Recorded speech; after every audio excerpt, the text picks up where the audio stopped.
Ponovo smo u našem studiju, nastavljamo razgovor. Gost emisije profesor dr. Zoran Milošević, pokrajinski sekretar za visoko obrazovanje i naučno-istraživačku delatnost. Profesore, da kažemo nešto i o našem Sremu i o visokom obrazovanju ovde kod nas u Sremu. Najpoznatija, da kažem, visoka škola strukovnih studija ovde kod nas je u Sremskoj Mitrovici. Vi ste nedavno bili u poseti.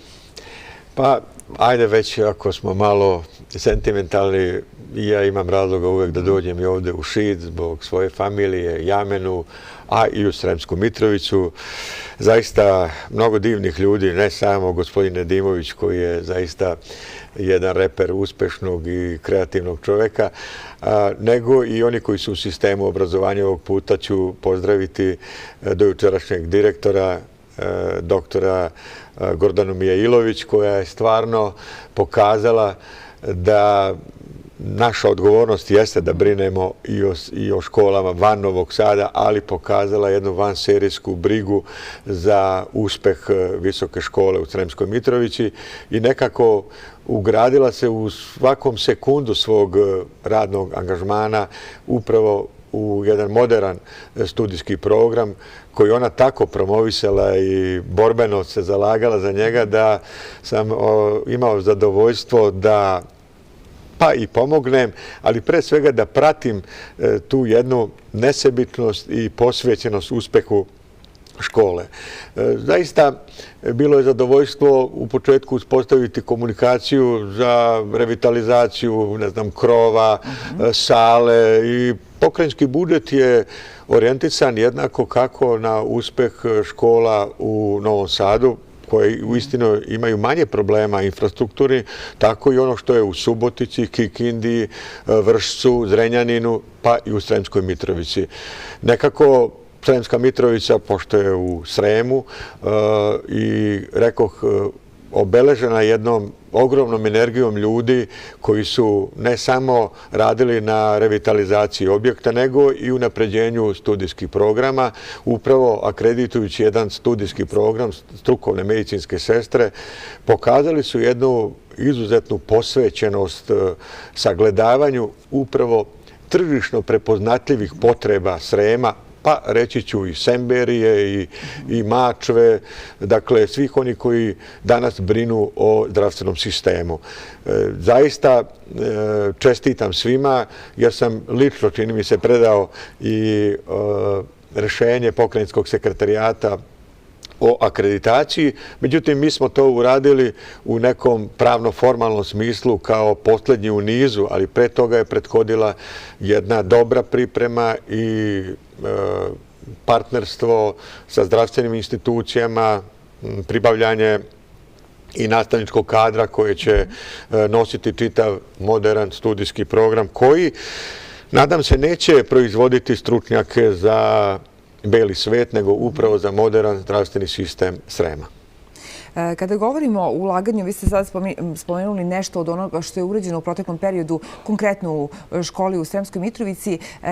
Koliko se ulagalo u proteklom periodu u obrazovnu i naučnu infrastrukturu?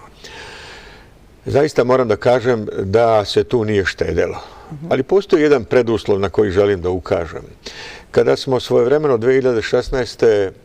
preuzeli pokrajinsku vladu, naš budžet je bio negde oko 60 milijardi. Projektovani budžet za 2022. je negde oko 89 milijardi.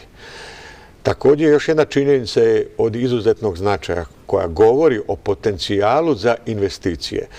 To je činjenica da su naši prihodi bili opterećeni dugovanjima u nekoj procentualnoj vrednosti od preko 17%.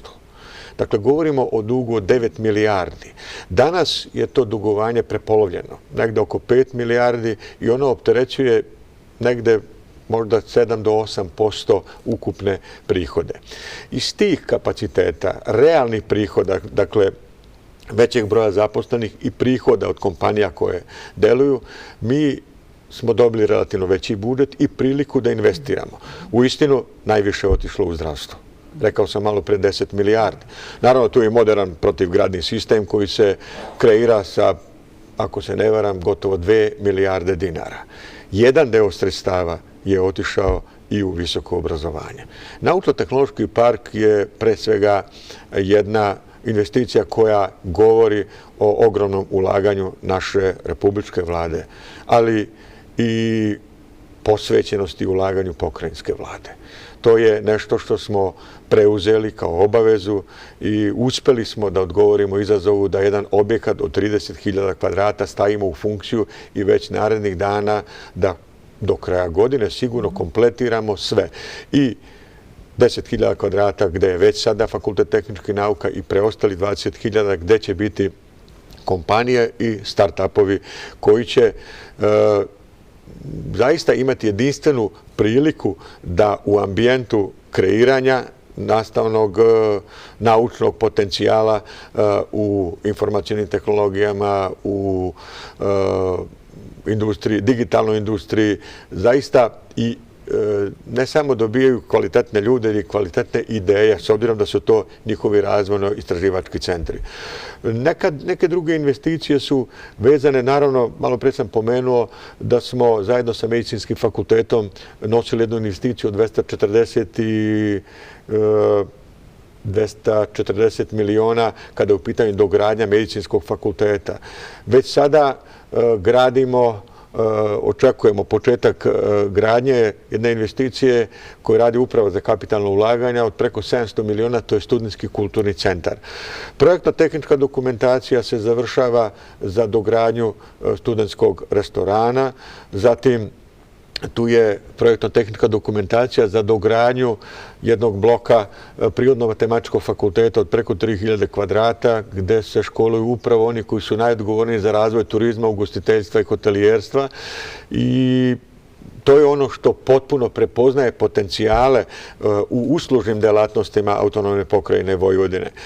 Tako da veliko je zadovoljstvo što deo tog budžeta koji je namenjen upravo ne potrošnji, nego realnim investicijama, bio je prepoznat, naravno, ako je jedna od stavki u ekspozeu predsjednika da se, osim toga što se udružujemo oko projekata, da ulažemo u infrastrukturu, ali pre svega da poslujemo po zakonu i da budemo vrlo štedljivi.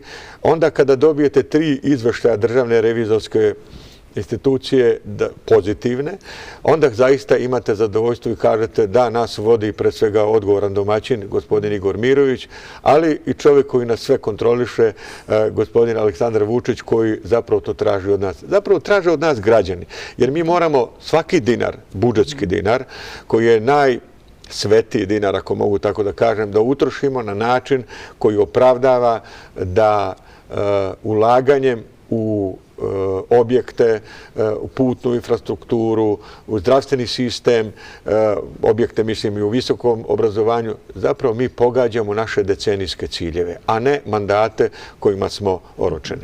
Bližimo se kraju ove naše današnje emisije. Evo za kraj samo jedno, ja bih rekla uopšteno pitanje, perspektive visokog obrazovanja u Vojvodini i u Srbiji.